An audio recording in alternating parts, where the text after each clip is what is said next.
মার্কিন যুক্তরাষ্ট্র এখন 1974 সালে তাদের ট্রেড অ্যাক্টের 301(b) ধারা বলে যে ইনভেস্টিগেশনগুলো করছে, সেখানে 16টা দেশের উপর করছে, তার মধ্যে বাংলাদেশ একটি।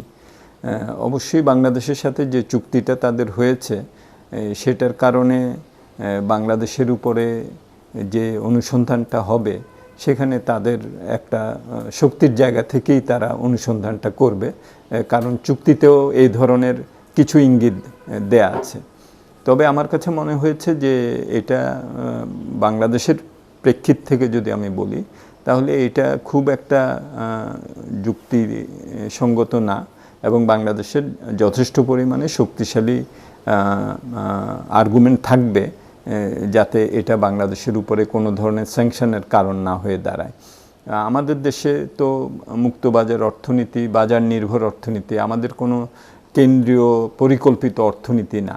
এখানে ব্যক্তিখাতের লক্ষ লক্ষ যারা প্লেয়ার আছেন তারা হিসাব করেন তাদের নিজের মতো করে যে বাজারে চাহিদা কতটুকু হতে পারে, আমার উৎপাদন সক্ষমতা কতটুকু রাখবো, এবং তারা অনেকেই মার্কিন যুক্তরাষ্ট্রেও রপ্তানি করেন, আবার অন্যান্য দেশেও রপ্তানি করেন। যদি তৈরি পোশাকের কথা যদি বলি তো সেখানে তো বেশিরভাগ ফ্যাক্টরি অন্যান্য দেশেও রপ্তানি করে, মার্কিন যুক্তরাষ্ট্রে রপ্তানি করে। মার্কিন যুক্তরাষ্ট্রে যদি তাদের চাহিদা কমে অন্য দেশে বেশি থাকতে পারে, বা বৈশ্বিক চাহিদা অনেক সময় উঠানামা করে, সেই প্রেক্ষিতে তারা তাদের উৎপাদন সক্ষমতাটাকে তারা তাদের মতো করে রাখেন।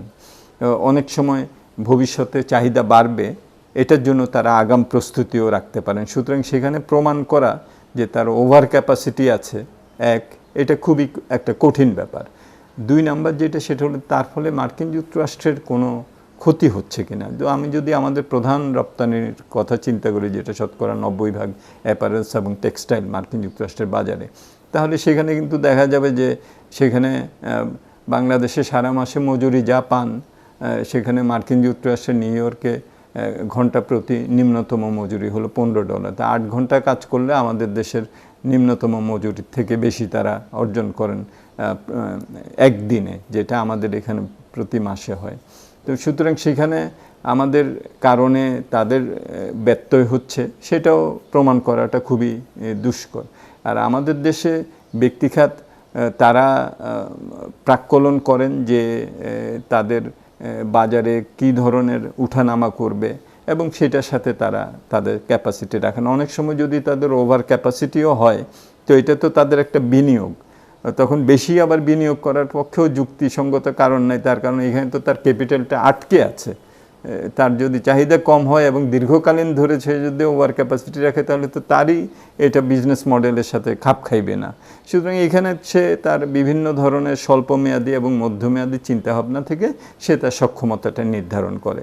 সেটার কারণে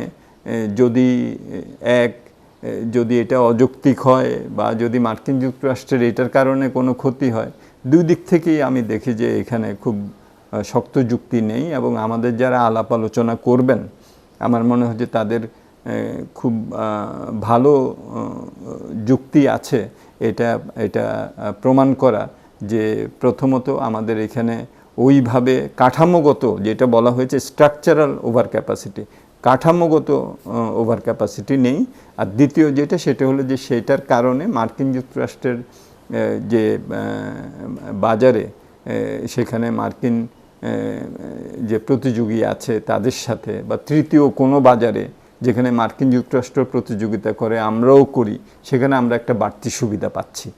এই ধরনের আমার মনে হয় যে কোনো শক্ত যুক্তি মার্কিন যুক্তরাষ্ট্রের পক্ষে দাঁড় করানোটা অন্তত বাংলাদেশের প্রেক্ষাপটে আমার মনে হয় অনেক কঠিন হবে।